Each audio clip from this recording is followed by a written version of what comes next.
Perkenalkan, kami dari kelompok 6 ingin memperkenalkan diri. Saya sendiri yang bernama Cynthia Parhusip. Saya Citra Melau. Saya Mejuning Budi. Saya Mustafa Santuri. Gaya si miskin menjadi cerpen. Pada zaman dahulu, ada seorang laki-laki miskin berjalan mencari rezekinya dengan berkeliling negara antar kota bernama si miskin. Adapun nama raja di negara itu adalah Maharaja Indradewa. Beberapa raja-raja di tanah Maharaja Dewa itu takluk kepada Baginda dan mengantar upeti kepada Baginda setiap tahun.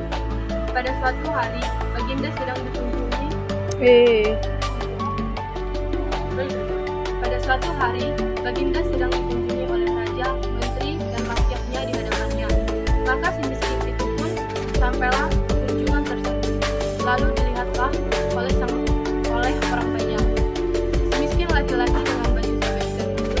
Maka orang yang itu pun tertawa, lalu mengambil kayu dan batu.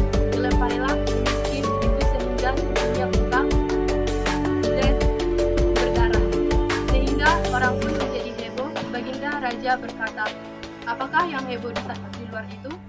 "Raja-raja ya tuanku. Orang melempari si miskin tuanku." Maka kata Baginda, "Suruh usir jauh-jauh." Diusirlah si miskin hingga sampai ke dalam hutan.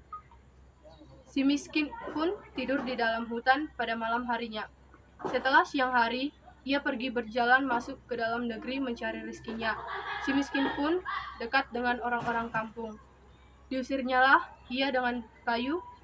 Si miskin itu pun lari ke pasar. Apabila dilihat oleh orang pasar, si miskin datang, maka masing-masing orang pun datang melentari dengan batu.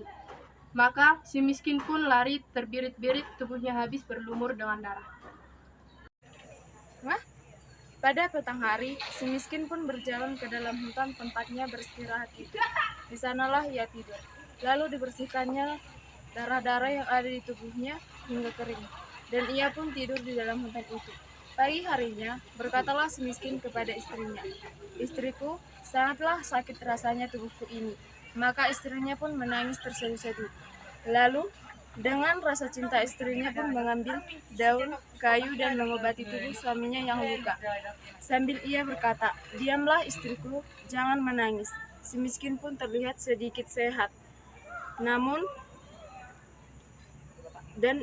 ia menenangkan hati istrinya. Setelah beberapa lama, istri si miskin itu pun hamil 3 bulan. Istrinya menangis ingin makan buah mempelan yang ada di dalam taman raja. Maka suaminya itu pun berpikir, setelah dilempari kayu dan batu istana tersebut, tetapi dikarenakan istrinya sedang hamil, maka si miskin berkata, "Diamlah istriku, jangan menangis. Biarlah Kakanda pergi mencari buah mempelan itu. Jikalau dapat Kakanda akan berikan kepada engkau." Maka istrinya itu pun diam. Lalu si miskin pun pergi menghadap Maharaja Indradewa itu. Saat itu, Baginda sedang ramai dihadap oleh segala raja-raja, dan si miskin pun datang. Baginda berkata, "Hai miskin, apa keinginanmu?" Maka sahut si miskin, sambil sujud kepada kepalanya, dan diletakkannya ke tanah. Ampun tuanku, beribu-ribu ampun. Tuanku, jikalau ada karenanya sah alam akan patulah hamba orang yang hina ini. Hamba hendak memohonkan buah mempelan yang sudah jatuh ke tanah itu tuanku." Maka berkatalah Baginda, "Hendak buat apa buah mempelan itu?" Si miskin, "Hendak dimakan tuanku." Maka kata Baginda, ambillah setangkai berikan kepada si miskin ini." Maka diambilkan orang selalu, diberikan kepada si miskin, dan diambil oleh si miskin buah itu dan berterima kasih. Si miskin itu pun heran akan dirinya sebab telah diberi buah mempelamnya dan tidak dilempari lagi.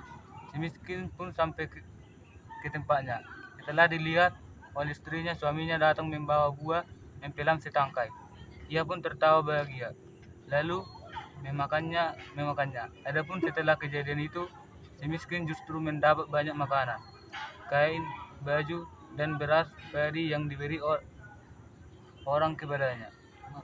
Pun tiba ketika hari yang baik dan sempurna, yaitu pada malam 14 bulan Pada saat itu istri si miskin melahirkan seorang anak laki-laki yang terlalu amat baik parasnya dan elok rupanya. Anak tersebut dinamai Markaromah, yang artinya anak di dalam kesukaran, dibesarkan dengan penuh kasih sayang Markaromah oleh kedua orang tuanya itu.